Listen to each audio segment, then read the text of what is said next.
Aujourd'hui sur la chaîne YouTube Tony et Léon, conseil de vétérinaire, on parle de mon chien est malpropre avec une des rares spécialistes vétérinaires en comportement en France. Allez, générique.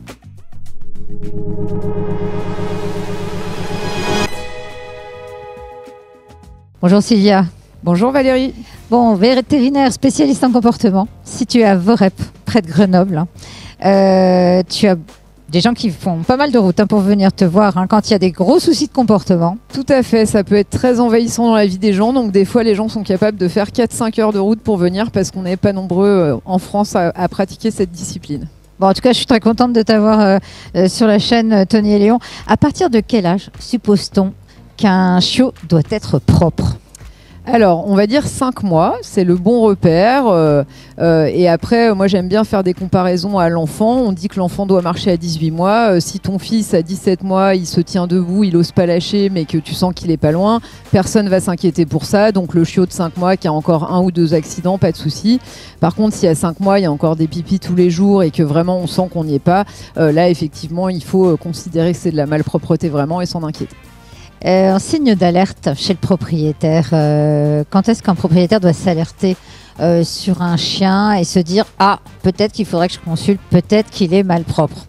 Je pense que vraiment 6 mois, on va dire que c'est la limite. On est déjà 1 mois au-delà de la date normale. Alors évidemment, s'il vient d'avoir le chiot et qu'il ne sait pas, peut-être que ce chiot on lui a jamais appris, on peut toujours avoir cet inconnu-là. Mais si c'est un chiot adopté à 2 mois, comme c'est classique en France, si à 6 mois il y a toujours des pipis plusieurs fois par semaine, il peut considérer que c'est pas normal et effectivement se renseigner auprès d'un vétérinaire.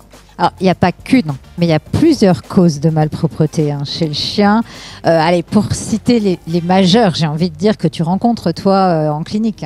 Alors, il faut faire une grande distinction pour la malpropreté. La première cause, c'est un chiot qui n'aurait jamais été propre. Donc finalement, voilà, il a peut-être 8-9 mois, mais des pipis, on a toujours eu et on n'a jamais réussi à lui apprendre. Et après, on a toutes les problématiques qui vont concerner plutôt les chiens adultes qui ont été propres pendant des mois, voire des années, et qui tout d'un coup ont des épisodes de malpropreté. Et là, il n'y a pas que l'incontinence chez le chien. Non, là, il y a tout un travail médical à faire pour essayer de comprendre est-ce que c'est une cause physique, quelles sont les maladies. Évidemment, on travaille beaucoup avec l'âge du chien. On ne va pas envisager les mêmes maladies sur un animal qui a 10 ans que sur un animal qui a 1 an et demi. Et puis, effectivement, si on a réussi à éliminer les causes principales médicales, on va dire physiques, très rapidement, on va s'orienter vers une suspicion de problème comportemental. Et là encore, beaucoup d'options possibles. Bon, alors, on va parler de donner quelques solutions finalement aux propriétaires, parce que l'objectif c'est de les aider à résoudre ce souci. Alors déjà, qu'est-ce que tu leur conseilles aux propriétaires de chiens qui est malpropre pour, déjà, on va parler du chiot. Comment ils peuvent apprendre la propreté à un chiot ? Tout à fait. Donc là, même si on suspecte un problème de comportement et que finalement on a peut-être un animal qui est anxieux ou qui a un problème d'hyperactivité et qui du coup n'arrive pas à être propre, dans tous les cas, on va rappeler cette procédure d'apprentissage de la propreté. Donc le principe général, c'est qu'on récompense le chiot dès qu'on le voit faire, à la dernière goutte de pipi, à la fin de la séquence. Et le récompenser, moi j'insiste beaucoup là-dessus, c'est pas simplement lui dire oui bravo c'est super, c'est que lui soit content. Donc si on a un chien qui aime bien les friandises alimentaires, là ça va marcher, mais s'il aime mieux jouer à la balle, vaut mieux le récompenser avec un jeu.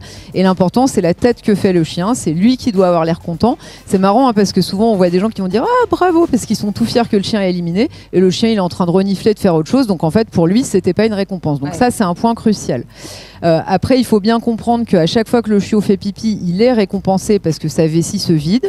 Donc quand on a eu la vessie pleine et qu'on a attendu pour aller aux toilettes, on sait à quel point ça soulage de faire pipi. Donc ça c'est inhérent à chaque élimination. C'est pour ça qu'on va donner le conseil de plutôt pas laisser le chien à un endroit où il peut éliminer n'importe où, de restreindre l'espace quand il est seul, et puis par contre quand on est là pour le surveiller, de le sortir souvent pour pouvoir le féliciter et puis bénéficier du fait qu'il va faire à un endroit approprié, en tout cas considéré comme approprié pour le propriétaire. Oui, donc on l'a compris, on adapte la récompense à son chien. C'est une récompense personnalisée finalement. Tout à fait. Et on nous demande souvent aussi sur les punitions, est-ce qu'il faut le réprimander si on le voit faire, etc. Donc a posteriori jamais, parce qu'il va associer la réprimande à l'environnement qu'il a autour de lui, en l'occurrence la présence de l'arrivée du propriétaire. Donc après il va anticiper ça en se disant là je vais me faire engueuler. On peut même nous prendre en grippe finalement. Tout à fait. Et par contre on sait que ça ne l'empêchera pas de refaire. Et par contre si on le voit faire ou commencer à renifler le sol, on se dit oulala il va faire. Là on peut tout à fait l'interrompre gentiment, l'emmener dehors, espérer qu'il fasse pour le récompenser. Mais en tout cas faut de la patience et faut sûrement pas s'énerver ou le punir physiquement. Ça marche pas du tout, c'est au contraire très anxiogène. Bon, quand vous êtes concerné par ce sujet, je pense que vous vous demandez surtout est-ce que ça vaut le coup d'aller voir un vétérinaire comportementaliste, hein, parce que son chien est malpropre. Bon, ça marche d'aller voir un vétérinaire comportementaliste, Sylvia, et de façon hyper transparente, parce que je sais que tu vas me répondre cash. Oui, tout à fait. Alors, j'ai envie de dire, si ça marchait pas, je suis pas sûre que je continuerais à faire ce métier. C'est-à-dire que c'est justement ce qui est chouette en comportement, c'est que souvent, c'est des problématiques qui envahissent beaucoup la vie des personnes, parce que quand tu as un chien pas propre, que tu dois ramasser toute la journée, c'est vraiment pas drôle. Et on a un peu l'impression, justement, de pouvoir changer ça, parce que souvent, on améliore nettement la qualité de vie et de l'animal et de ses propriétaires. Donc oui, c'est assez satisfaisant et souvent il y a des solutions. Je dirais pas la même chose sur les chiens très âgés qui ont éventuellement de l'incontinence, et là souvent en fait c'est des maladies physiques qui sont combinées. C'est vrai que dans le vieillissement on a peut-être moins de possibilités de tout résoudre, mais vraiment sur un jeune chien je pense que c'est intéressant de consulter rapidement, d'autant plus rapidement que le chien va apprendre la bonne solution très vite plutôt que de rester dans ce mauvais apprentissage d'apprendre à faire ses besoins à un endroit qui n'est pas approprié.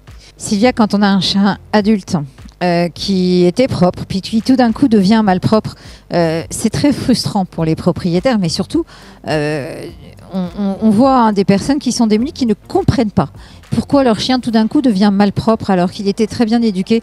C'est quoi les grandes causes de malpropreté qui surviennent comme ça brutalement, ou moins brutalement, chez un chien adulte ? Alors en fait, autant chez le chiot, on est très vite sur le comportement et je dirais que les causes sont plus souvent comportementales, autant chez le chien adulte, vraiment ce qui me vient en tête sur un chien de 3 ou 4 ans qui deviendrait malpropre, c'est qu'il y a une maladie qui débute. Donc on a toutes les grandes causes à éliminer, le vétérinaire va commencer par faire analyse d'urine, analyse de sang, tous les examens nécessaires, éventuellement une échographie pour aller voir ce qui se passe, mais en tout cas la première idée c'est que ce chien a effectivement une maladie qui lui provoque cette malpropreté.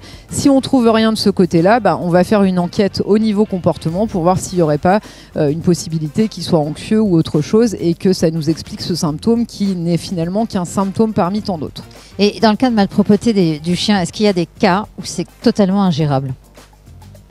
Sur la partie physique, il y a des maladies effectivement qui peuvent provoquer des malpropretés graves, mais j'ai envie de dire souvent on a quand même des traitements qui améliorent les choses partiellement. Voilà. En comportement, à part encore une fois sur l'animal vieillissant ou effectivement sur une incontinence qui évolue avec l'âge et d'autres problèmes, souvent c'est la multimorbidité des maladies qui va faire qu'on a plus de mal à gérer tous ces problèmes en même temps.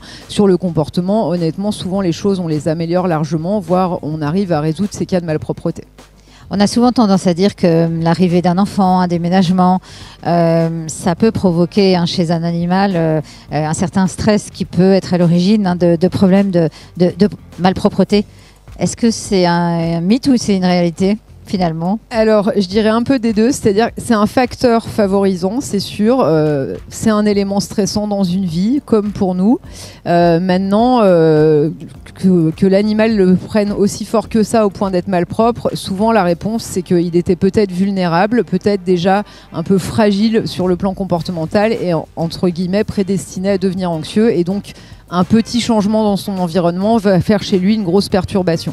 Donc, quand c'est des choses aussi grosses que ça, je pense que ça vaut le coup de se poser la question et éventuellement d'investiguer le comportement pour comprendre pourquoi il en arrive là. Parce que c'est quand même pas rien du tout de devenir malpropre. D'accord. En tout cas, merci beaucoup Sylvia pour cet échange. J'espère que vous aurez aimé justement ce sujet sur le chien malpropre avec les différentes causes possibles selon l'âge de l'animal. En tout cas, si vous avez aimé, n'hésitez pas à liker, partager et abonnez-vous à la chaîne YouTube Tony et Léon, conseil des vétérinaires. Allez, à très vite sur la chaîne. À bientôt.